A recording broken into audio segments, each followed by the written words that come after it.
Run. Well, it's been really fun. I really like being a mom. Yes. Is it good? Not the whole thing. Even like with being a teen mom, everyone's like, how do you do it? Like everything's like taken away from you. Like I don't really think so. Like I have so much fun with Alana. Oh yeah? But like I knew I could do it. I was just scared, you know? But I'm so happy I had her. Yeah. Are you gonna say hi? If it wasn't for First Way, I wouldn't have known everything that I did, like that I know now. Yeah, we would have been in the dark for the most part. My grandma told me about it. I guess she was just like looking like online because, you know, I just found out I was pregnant. I was a teen. We were trying to see what we could do. They talked about everything from like nursing to birth to how to feed a baby. I enjoyed it. It was really nice. They helped us, give us a lot of stuff that we needed and that we use a lot. Yeah, we all learned stuff. Even my grandma learned stuff. Like with her being a mom and a grandma and a great grandma, like she still learned stuff too, so. There's always new things you can learn, I guess, no matter how old or how much of a parent you are. They were always so nice to us, and they didn't look at us any different because we were young. And even with me having a hard pregnancy, they were still there and helped with everything. It was just like from First Way that I found out a lot of stuff, and even after I had Alana, I would always go back and read like the papers they gave me, like if I ever forgot something or needed to know something. And even now I still do. I go back and look at the papers. I'm truly blessed for First Way. Yeah, I recommend First Way for like to anybody, yeah, whether you're young or old. Like I recommend it to everybody, and they're so helpful. And like even after you have your baby, they're so helpful still. And they're a lot of support, even if you don't have a lot of support like at home or like in your life, like they'll be there to support you. Yeah.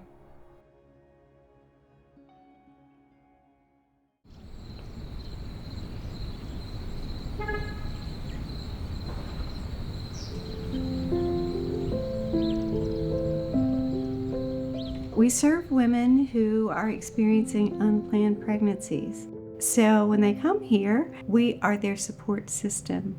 And so we're here for them. But we're also here for women who are considering abortion and would like to explore an alternative. We have a program called Earn While You Learn, and they watch videotapes that they choose. It can be on parenting, it can be on nursing, it can be on labor and delivery, what they're going to experience, nutrition for the child. We offer Bible study. It's an option they have, and they earn points. And with those points, they can purchase all the items they need to bring the baby home from the hospital and take care of that child. We got a brand new state-of-the-art ultrasound machine. The other thing we have that is critical is a 24-hour, 7-day-a-week hotline, which we call a helpline. Women can call us at any time of the day or night, and they are going to have another human being answer the phone and respond to that call. Our entire staff is volunteer. There is no one on a payroll. So our volunteers, our client advocates, our sonographers who work with the women who come through our door are not receiving payment for what they're doing. It really is a call of the heart.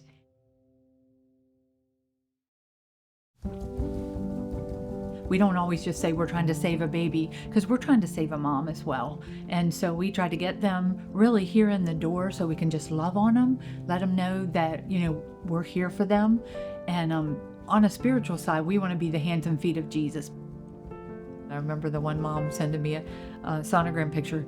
You're the only one that's excited, here's the picture. Sometimes that's just what a mom is looking for. Nobody around them thinks it's a good thing, and nobody around them is calling it a baby. So if we can call it a baby and just be a friend and walk alongside them, alleviate their fears, because as we learned in our education here to be a client advocate, fear is what drives them to the abortion clinic.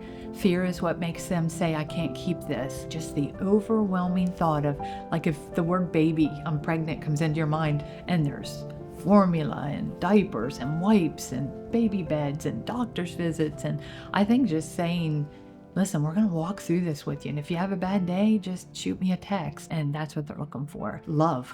I mean, at the end of the day, that is really what we're supposed to do, is love.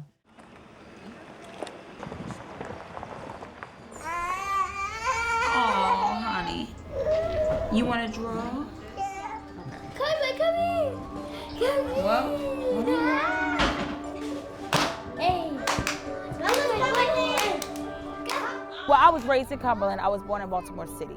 But all I know is Cumberland, Maryland.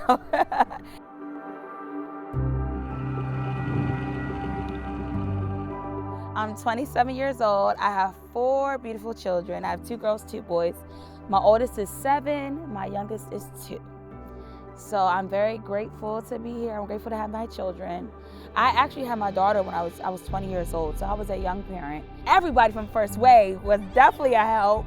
Miss Jennifer, they welcomed me with open arms. I could cry right now because I feel so emotional about them because I love them. They're like family to me. And even after having Ezekiel was my last child, but I went there when I first had Selena, and my daughter is 7. So the history that we have, I even remember one Christmas time, they even gave us a card with $50 in it. That really felt like that they cared for me. $50 isn't much to somebody, but to my mom, it's a lot. And that's the reality of being pregnant so young. Like, you know, you have your whole life ahead of you, and then this happens, and you're like, what is my next step?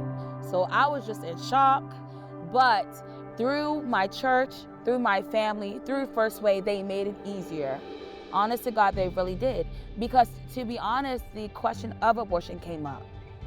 Let's be real, like I'm 19, I was in college at the time. I shouldn't be pregnant, but that's just life. And life happens to everybody. And so I was very overwhelmed, I was very shocked. But I know I'm a believer first and foremost, so I know that God has a plan for everything. Like there's people out there that care for you and really want to help you. From my community, we need strong people to uplift just not even young mothers. There's single fathers out here, believe it or not. There are little children that have to grow up so early in life, and like we need people strong behind us to help us. And so I believe First Way is definitely, they're like a foundation for so much more to come. So they really encourage me to be the best person that I can be.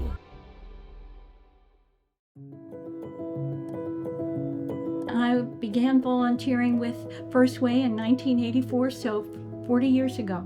We, at that time, were attending Southminster Presbyterian Church. Jeffrey Bell was pastor, and his lovely wife, Susan, after the service one Sunday, said that she was holding an informational meeting at the parsonage. Anyone interested in learning more about pregnancy support services? In 1982, my husband Jeff and I moved to Cumberland when he received a call to serve as pastor at Southminster Presbyterian Church. While living there, God gave me the vision for starting a birthright in Cumberland. I met with a small group and shared the vision. Vicki Thornton was there and was willing to take the leap of faith with me. And so from there, a community meeting was held in the library at former Sacred Heart Hospital. And that was a blessing to attend there because it was multi-denominational. No matter, we had many differences perhaps, but the main thing was we all believed in the sanctity of human life. And so from that meeting, the seeds of the ministry were planted. I shared the vision at other local churches too. As a result, the Baptist Church in LaVale provided a house for us to use as our office. Then someone else said, we're going to need some funding to get started. And the Daughters of Charity from Sacred Heart Hospital, they said, well, we can authorize some startup funds and provide for utilities and advertising. Office furniture was donated. Some women went to yard sales and collected baby items, and before you knew it, we were ready to open. We continued as Birthright for nearly 2 decades, but new co-directors, Erin Hendrickson and Joanne Pito, began to sense a need for more services. And locally, some women were interested in nutrition classes and prenatal classes and even Bible studies. Again, the ministry just began to grow. Eventually, the center moved from the property on National Highway, which is where it was for decades, to a new place in South Cumberland. And I think the South Cumberland location was sought out because it wasn't too far from a local high school. I mentioned that I've been with the center for 40 years. I'm now 80 and asked to be promoted to volunteer emeritus status. And so I had my final meeting at First Way some months ago. There were some new volunteers there I had not spoken with before. And I shared with them the importance of knowing the story behind the story of the address at 310 Race Street. And of course, they didn't understand what I meant at first. And then I said, I've been in this house before. I said, I've been in that very room before. 40 years ago, I was in this very house, in this very room. I sat by that very window as Susan Bell, the founder of this pregnancy support service, explained her hope and her prayer for this ministry. Scripture tells us that God can do immeasurably more than we ask or imagine, according to His power that is at work within us. Through His love, we can be the voice for the unborn by supporting one woman at a time, one day at a time. And I have been blessed for 40 years to see it all come to pass, that God would bring us from this very location around through LaVale, right back where we started, and to think of all the lives this ministry has touched over the years. I know that God blessed us because we had faith. By faith, Susan did what she did in presenting this. By faith, volunteers stepped forward to serve on the board or as co-directors. By faith, contributors donated to us. And by faith, clients trusted us that we would help them in their hour of need. We would be here for them. I have been the one who has been blessed, and I give God all the praise and glory for that.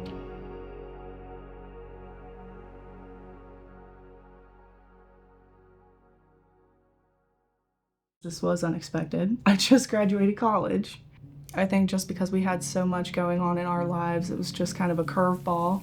We definitely took a few days to kind of calm ourselves and just understand that everything will be okay. And this place definitely helped both him and I know that everything will be okay. I was just always so thankful I could get those 2 ultrasounds when I could. And then the second one, I got to hear the heartbeat. Of course, you know, when I hear that, I start crying.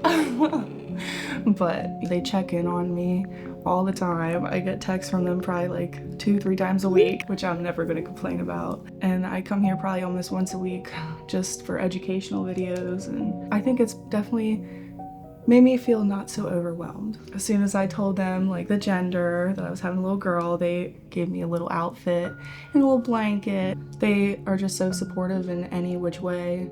If that's financially, if that's just emotional support, it's very sweet. Definitely hit the jackpot here.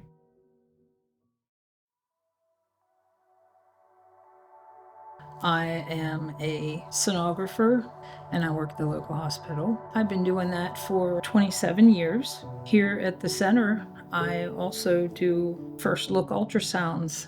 Most OBGYNs want you to wait till you're at least 10 weeks pregnant before you have an ultrasound.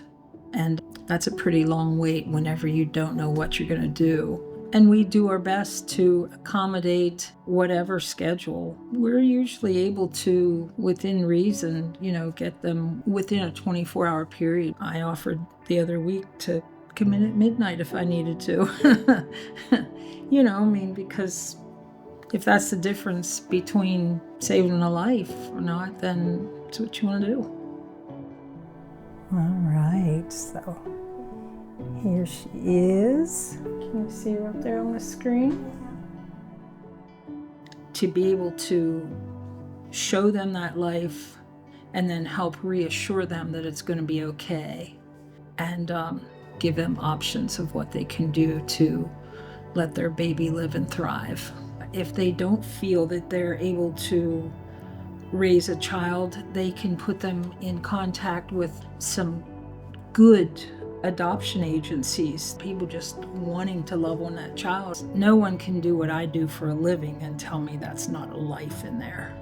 When you see that heartbeat, that first little flicker, whenever they're only 5.5 or 6 weeks pregnant, at 8 weeks, when you start seeing it going like this and wiggling around and stuff, and then by 10 weeks, you see arms and legs just bouncing around and playing in there, and it's each one of them's a miracle.